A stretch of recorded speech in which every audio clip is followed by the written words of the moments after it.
Hello friends and welcome to my channel. Today we are doing a video that I'm both nervous for and also confident in. One of my favorite authors in the entire world is Mariana Zapata. I feel like a lot of us either really like, really love, or know absolutely nothing about Mariana Zapata, so I'm so solidly in the love camp. I am obsessed. So much so that I have completely finished her backlist. Hold on, how many books actually is that? Hold. 13 books in Mariana Zapata land, and I have never been better. Mostly I'm just sad that I'm done reading them, so I'm just going to continue to talk about them at any chance I get, this being one of the chances. So I am actually going to go ahead and link Larry Reed's videos. She posted both a ranking video and also a connections explanations video. I will also be doing a ranking video here today. I just think it's fun to see everybody's opinions and like where their books fall on the spectrum. We have a lot of similar tastes. We also have some differences, and I just think that's so fun. But her backstory, I'm gonna call it backstory video, I would really recommend watching that video if you are interested in Mariana Zapata but don't really know where to start, because I feel like she gives a lot of really good information, and I'm just gonna piggyback off of that because I think she did a great job. The ultimate guide to Mariana Zapata. So I wanted to quickly touch base on where I think you should start, and then we'll get into my rankings of everything and go from there.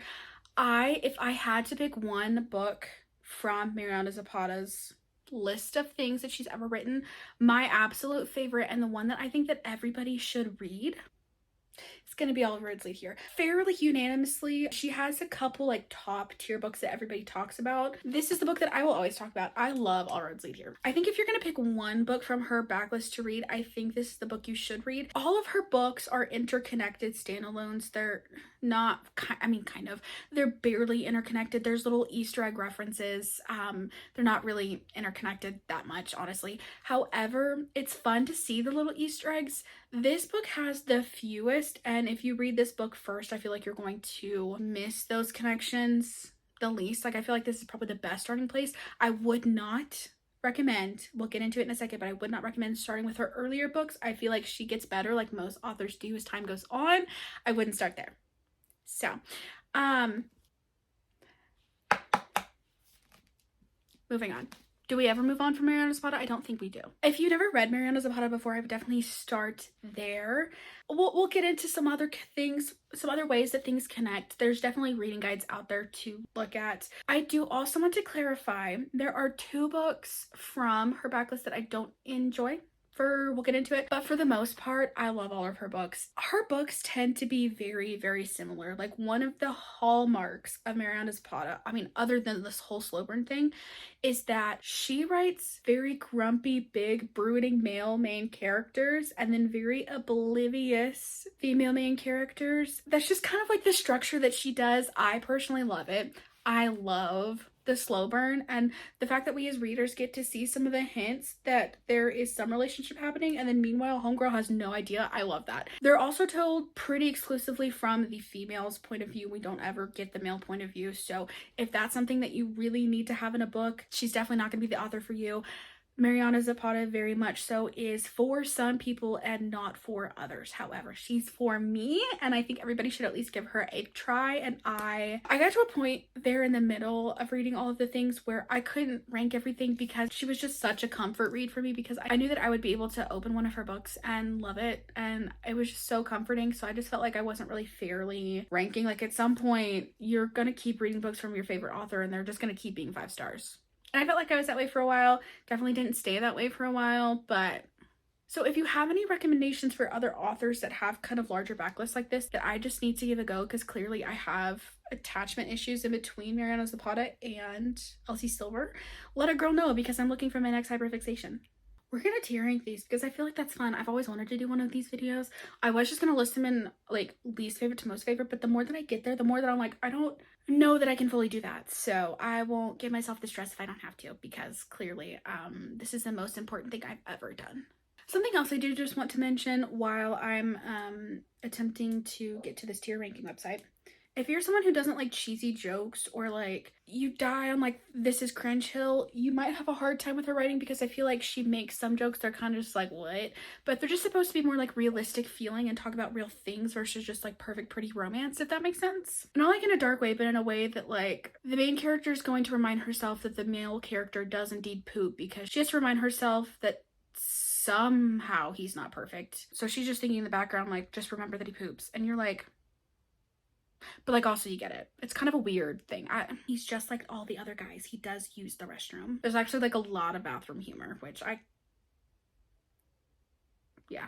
I was gonna say I can appreciate it. Apparently I can. I don't just like prefer it, but it's there and I apparently don't hate it. If you've ever looked at like the tier ranking website that everybody uses, you can actually search, and there are typically lists already made that you can use, and then you can like edit them. Thanks to whoever made this template, we have our tier ranking list made. I'm gonna kind of explain the tiers here for a second. God tier. Obviously, I've read this book like 3 times. I haven't actually officially reread any of these. I definitely want to, but these are the books that I feel like I've reread because I think about them so often. I feel like I've read them at least 3 times, right? I feel like we all have those books.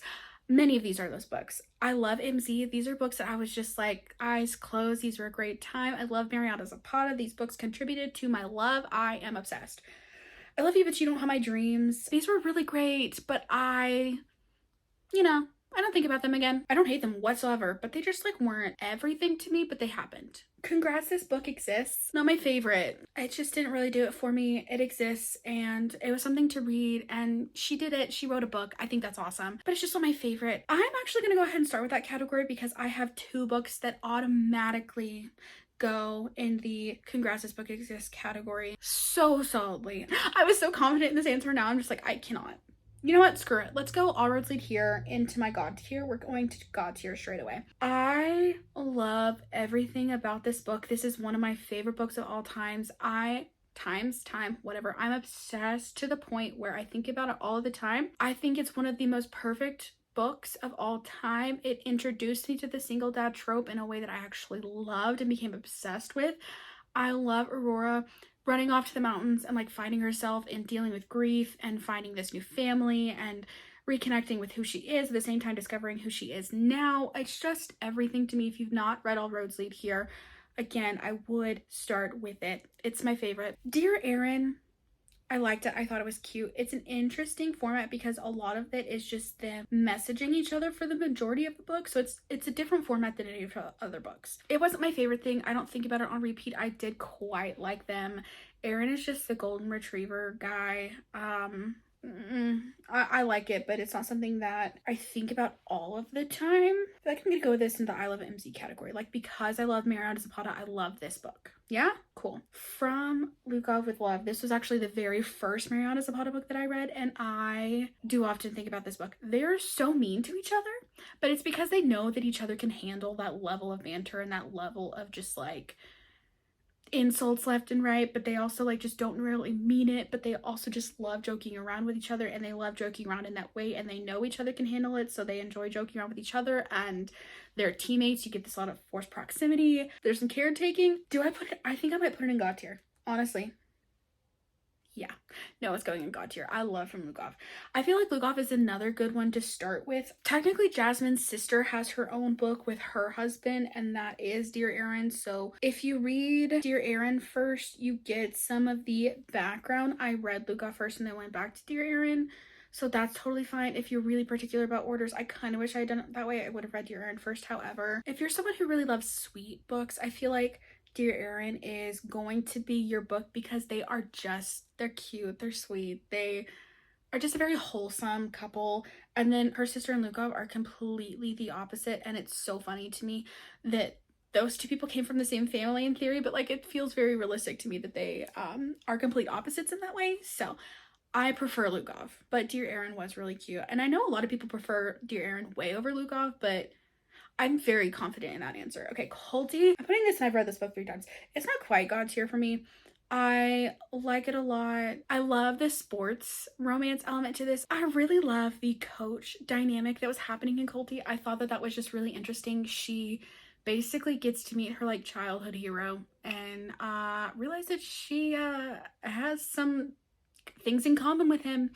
and he has no friends, so I feel like that's a very big theme here, is that a lot of these characters don't really have friends, but then they find friends at each other, and they're all so friendship focused in their relationships, and I love that. I do also want to quickly mention, because I'm not sure if I mentioned a minute ago, that a lot of Mariana Zapata's books are very similar, because a lot of the relationship dynamics that she writes has intricacies within them. However, there are a lot of larger similarities, like the friendship first dynamic is fairly frequently there. The grumpy sunshine is usually there. Yeah. Continuing. Okay, next book, Luna and the Lie. When I very first read Luna and the Lie, I liked it. I wasn't like completely sold on it being a top tier book for me, but I did like it a lot. The more the time has gone on, the more and more that I think about this book. I love the dynamics between these two characters. You get a little bit of like super protective. I am gonna go ahead and share my screen. I'm looking at my review for Luna and the Lie. I said, is this really a 5-star, or does she just really love MC? Either way, she really loves MC, and MC star ratings are no longer very applicable. I really very much so, after a certain period of time, felt like I was just reading my favorite book over and over again, and I wasn't biased. I wasn't unbiased anymore to give an actual review. I just felt like everything was great and I loved it all. And I feel that way very much so about this book. I feel like it's arguably one of her slowest of her slow burns, but very specific scenes in this book stand out to me in terms of, I just randomly picture it. I also am extra biased because I am a Texas Tech University alum. Luna's youngest sister actually runs off to college at Texas Tech. I thought that was fun.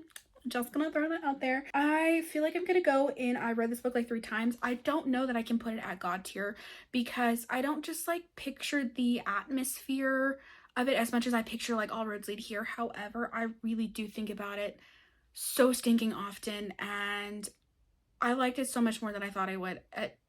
Honestly, I feel like if I am ranking like within each tier, Luna and the Lie, I definitely would pick it over Culty, which I feel like is a semi-unpopular opinion because I know people love Culty, and I love Culty. I just don't love it as much as I love some of the other things, but I do obviously love it. Should Luna and Lie go in the God tier? I'm not going to put it in God tier, but I'm going to put it at the very top. I read this book like 3 times because it's on repeat in my head, which kind of... This list is subject to change. Okay, Rhythm Chord and Malykhin. I really like their friendship. I thought that their friendship was very sweet.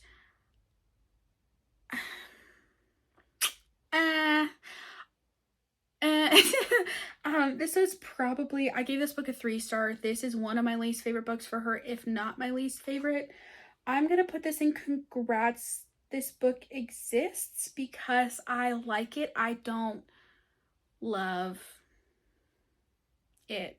Like, it was cute, it was fine, but it was one of her shorter ones. I have found that I love her longer, chunkier, slow burns, and that one isn't it. I feel like that was almost like a practice novel. Like, if you go back and read that, you can definitely see how a lot of elements from her later books come from that. I think that was technically her third. I think that was her third book technically. It's not my favorite. It's not the worst thing. Nah. Okay, The Best Thing. I actually really love The Best Thing. I like it a lot. I like it a lot. Okay, I'm changing my mind on how I'm doing these rankings. So sorry. I love MC. I'm gonna put, it was a book that, we'll get to this category in a second. I Love You But You Don't Have My Dreams. That feels like a dear earn for me. Like, I really did like it, but it just wasn't like, I don't think about it over and over again, but I was glad that I read it. I wouldn't necessarily reread it. I would because it's Mariana Zapata, but I wouldn't go out of my way to reread it. Like, if I do feel like I want to do a full backlist reread, I will reread it, obviously, but I don't feel like I am chomping at the bit to do so. You know? Okay, we'll circle back to that in a moment, and everything will make sense momentarily. The Best Thing. I feel like I want to come back to it, but I also know that if I come back to it, I'm never going to make a decision. So I feel like it should go at the very front of I Love You But You Don't Have My Dreams. Jonah really just stepped up to the plate, and it was so cute. And I actually do think about this book a lot more than I think about some of these other ones. Arguably, this should be like this. Okay, actually, I feel like this makes more sense. I think I preferred Wall of Winnipeg to Culty. Do love Wall of Winnipeg. Both Wall of Winnipeg and All Roads Lead Here both got traditionally published. And when they were traditionally published, they had a bonus epilogue attached onto the end.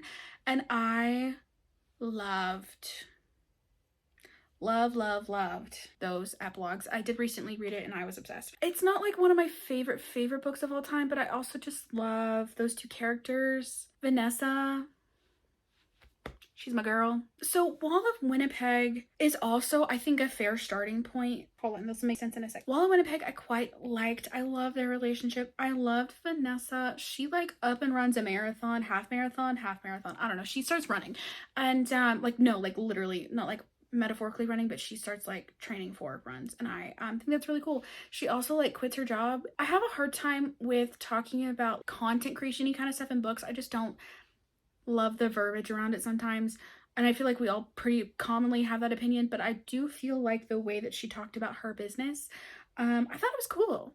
I'm having an existential crisis right now, trying to rank. It's like picking from my favorite children. There are certain things, it's almost like picking, if I had to pick like Sarah J Maas books, I feel like I could, but at a certain point I couldn't. Like the majority, like you get like your general, you know, some's not gonna be that good, but some are gonna be great, but then some are gonna be like, it's these, like the good but not the absolute, but like the really good that makes it hard. That's where I'm at. So you'll notice of my physical collection, I don't own all of them. I don't own most of them. In fact, I do own the ones that they sold in store because I'm a sucker for shopping for books in person, but I just don't online shop very much. I did get the Fairy Loot edition of Lukov. This book is my everything. But I did order a couple of her signed, like exclusive editions. I'm pretty sure the Underlock and Culty are both in stock. The Underlock cover, this is so far superior to the to the non-special edition, if you will. The regular cover of this book, I like it. I do also want to quickly mention for these, while we're on the topic of traditionally published books, for these books that are out of print and the indie like old covers, I am not a cartoon fan, especially for these books. I don't feel like those are these characters. Like they're not them. No, I don't like them. Rant over. But if you are interested in getting the original covers to these books, you can order the UK edition still from like websites like Blackwell's. I actually ordered the UK all Rhodes lead here, and I will say that these the UK is just a little bit shorter. This cover to me is one of my favorite book covers of all time, and I love also the UK is way floppier. So I would recommend ordering from Blackwell's if you want at least the visual aesthetic of the old cover. Here's the other warning that you get along with the book being very aggressively slow from the beginning, is that the main male characters, they're generally so grumpy that they come off as rude. They ultimately are just misunderstood. However, you've been warned. Winnipeg has some really cute, she's scared of the dark kind of moments. Just saying. The more that I think about Winnipeg, the more that I like it. I definitely like Winnipeg more than Culty. The more that I think about Winnipeg, the more moments that stand out to me. Oh, I love Winnipeg. But I feel like Winnipeg is a fair place to start. And then going into Hands Down. Hands Down is actually Vanessa and Aiden's best friend that lived with them for a hot minute.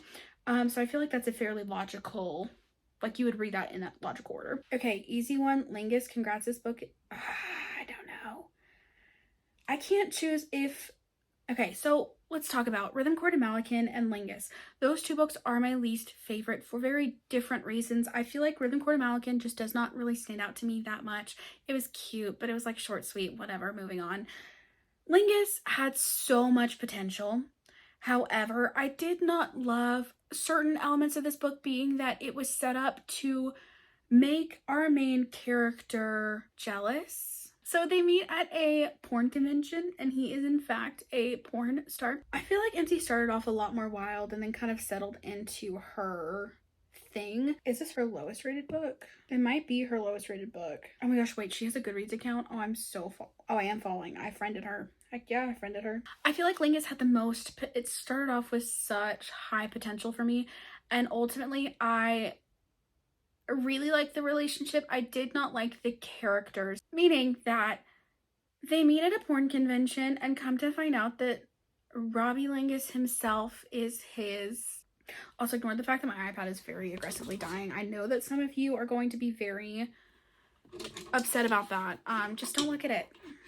I'll plug it in. Sorry. I hope that's better.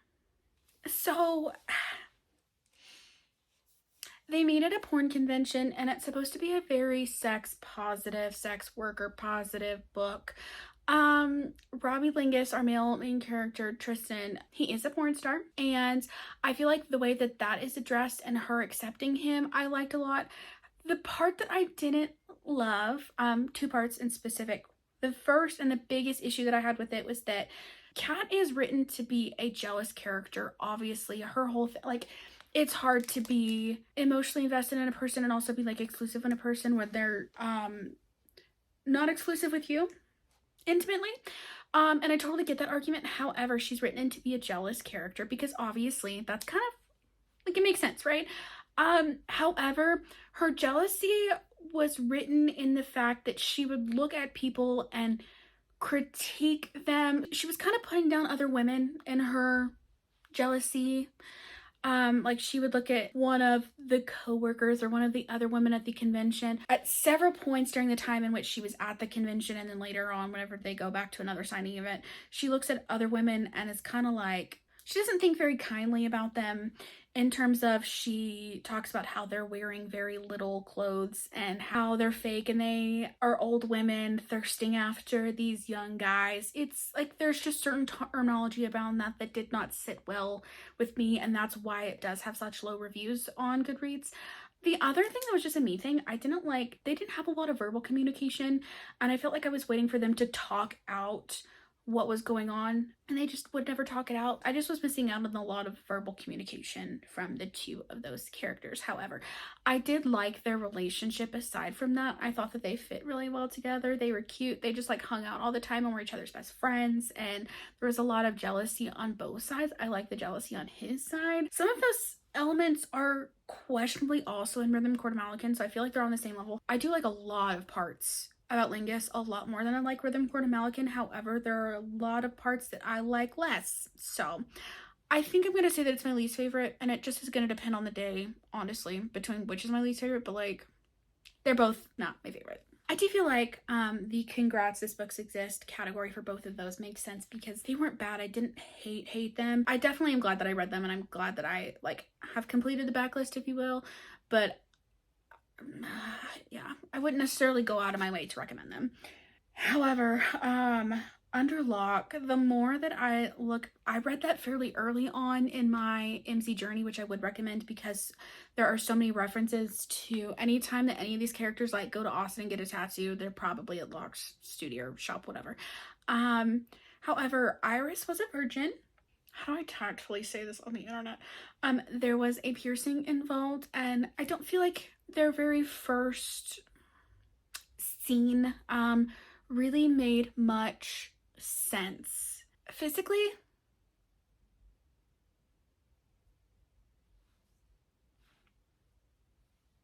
But I do, can I put that over the best thing? Okay, so the thing about the best thing is that I love Grandpa Gus, and I love all of the Twilight references that are in that book because he's secretly a Twilight. Yeah, no, that feels better. I love the MMA elements. I actually like this. Okay, no, that's where this needs to go. Okay, I think that I definitely like Wait For It more than I like Hands Down. I don't think about it super often, and I could see how that's some people's favorite book because there are some elements that I just love. I don't know. I feel like if I were to reread that, I would rank it higher. Can I put that below Underlock? I'm having an identity crisis. No, it needs to go higher. It needs to go higher. Where do you go? Where do you want to go? You tell me. I feel like I think back to Locke. I feel like it does haunt my dreams. Like, I do think about it fairly often, especially because all of these other books are connected to it. However, if these books weren't all connected to it, I don't know that I would like this as a standalone book as much, if that makes sense. Like, I feel like reading that earlier on in my backlist reading journey made it so much better to me because I felt like it just kept coming up and I kept being like, oh, like, yeah, I remember them. Like, like, I feel like that was part of the experience for me, and the book itself was good, but it wasn't like, but I definitely, yeah, no, I like the biker romance element to it. Yeah, no, that's where it's going. Okay.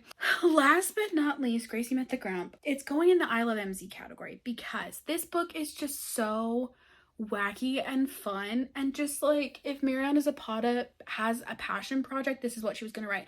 To me, it feels like how we all know how Sarah J Maas wrote Crescent City as just like the fun sidebar project. It's basically Zootopia, right? And it's just like kind of random, and like the passion project of just like running around and having a great time.